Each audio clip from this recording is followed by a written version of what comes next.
Vocês poderiam começar diferenciando é, ideação suicida de comportamento suicida? Começar com o professor?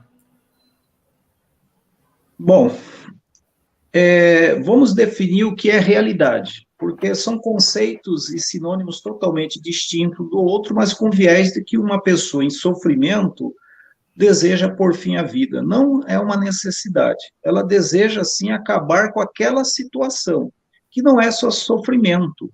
Não é só sofrimento psíquico, desordem mental, mas também nós podemos entender que tem vergonha, medo, angústia. Nós estamos falando de crianças e adolescentes, que não têm uma conjuntura de uma tomada de decisão de escolha como adulto. O adulto já faz coisas pelo impulso, pelo ato da inconsequência, imagine uma criança ou um adolescente. Então, nós temos que saber lidar com isso. Outra coisa, a sua pergunta foi muito feliz, por quê? Porque as pessoas ficam nesse campo da teoria e esquecem da realidade da prática. O que uma criança quer? O que um adolescente necessita? Afeto, carinho, atenção, reconhecimento, segurança. Aprovação.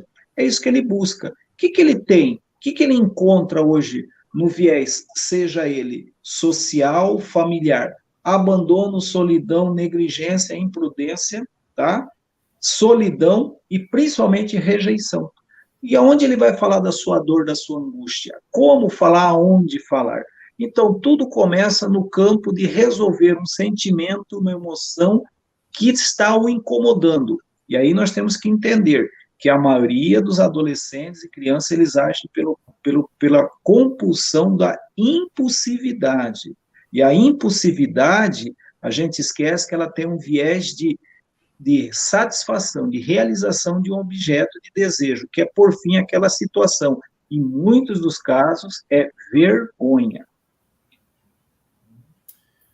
Obrigado, professor. Cíntia? Bom, tentar acrescentar aqui um pouquinho, né, do que o professor Reis aí já com grande propriedade nos salientou.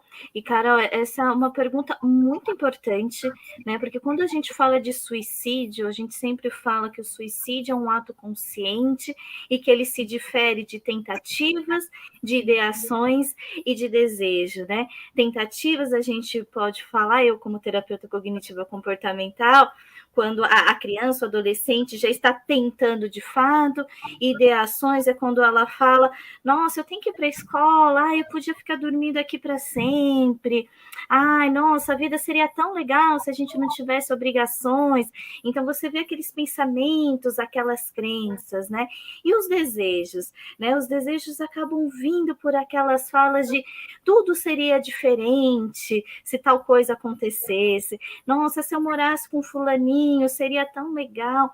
Porque quando a gente fala de crianças, né, é importante a gente lembrar que a gente está falando de uma faixa etária com dois tipos de pensamentos, né?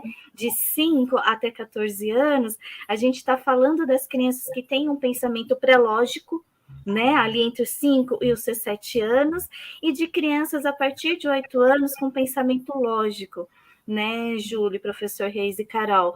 E assim, sendo pré-lógico ou um pensamento lógico, essa faixa etária tem enorme dificuldade para lidar com tristeza, com as situações conflituosas e quando alguma coisa acaba, seja um sorvete, um picolé que caiu no chão, ou ele ter que mudar de casa porque os pais se separaram.